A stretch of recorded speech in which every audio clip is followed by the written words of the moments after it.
Là, vous voyez la régression préétatique. Quand vous êtes face à un plénipotentiaire d'un État étranger, il représente un peuple, et vous représentez le vôtre, d'accord?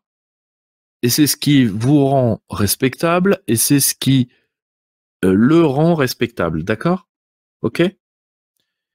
Et nous, on part du principe que comme nous, on est post-étatique, donc on est post-politique, qu'il faut traiter tous les autres qui sont encore dans la dimension anthropologique normale, il faut les regarder de haut, il faut les regarder les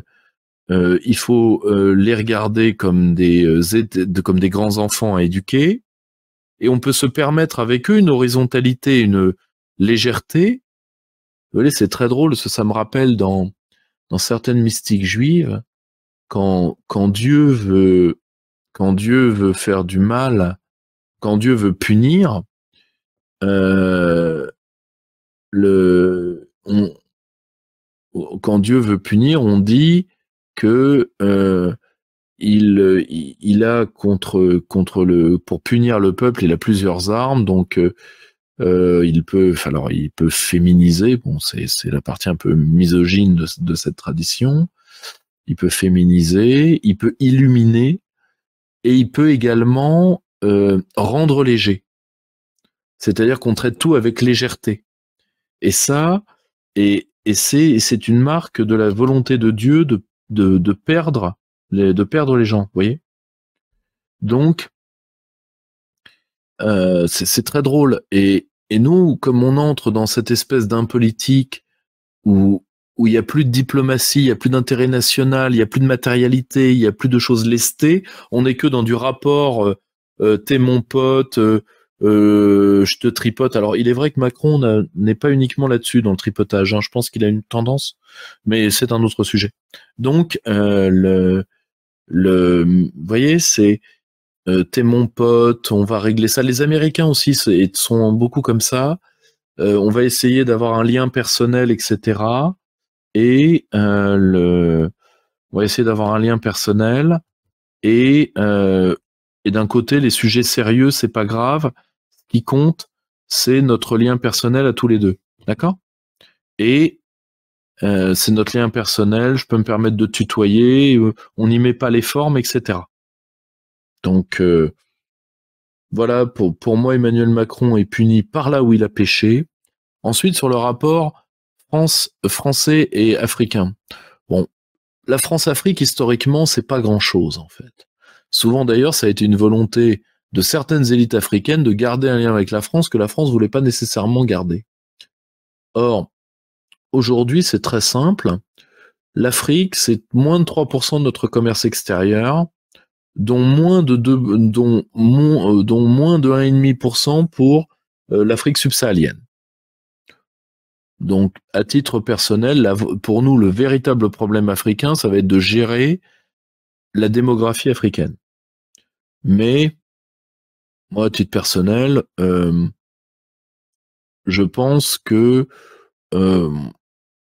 si vraiment, ce dont je ne suis pas sûr, parce que vous avez aussi beaucoup d'élites africaines qu'on n'entend pas et qui sont beaucoup plus francophiles, mais admettons que les Africains ne veulent plus du tout de lien avec la France. Moi, à titre personnel, ça ne fera aucun mal à la France en soi.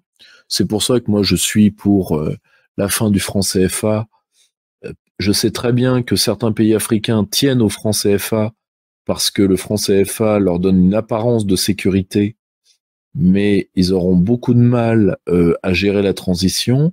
Mais je pense qu'ils doivent le faire parce qu'ils doivent être réellement indépendants.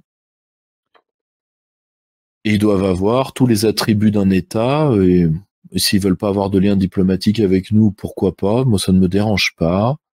À une condition, c'est qu'ils reprennent une part de leurs ressortissants. Et s'ils ne veulent pas les reprendre, eh bien, ils seront transférés dans un État tiers. Mais nous n'avons pas, mais je pense qu'avec des actes de rétorsion ciblés, type viser Western Union ou viser les transferts entre la diaspora africaine et une partie de sa population, d'un seul coup, ça va rendre les gens plus raisonnables. Voilà. Moi, ce que je pense, si on veut maintenir un lien avec l'Afrique, admettons. Ce que je pense comment dire, il faut proposer un truc aux Africains qui est assez simple. Ils ont toute souveraineté sur leur territoire, donc s'ils veulent pas, c'est tout à fait leur droit. Et si nous on veut pas, c'est tout à fait le nôtre. Déjà, on va partir à égalité. Et de l'autre côté, on leur dit une chose qui est très simple, très très simple. Ne faites pas la même erreur plusieurs fois. Parce que vous allez aller vers la Russie, vers la Chine, etc. Certains de vos pays sont déjà en train de le regretter.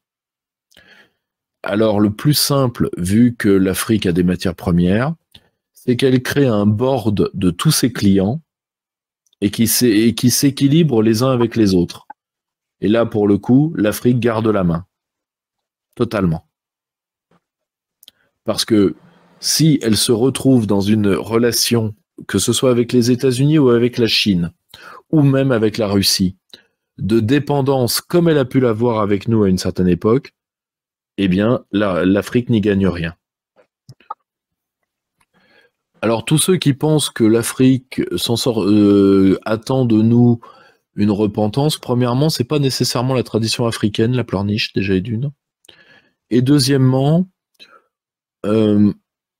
l'Afrique accepte la Turquie, accepte des investissements venant de pays du Golfe, bon,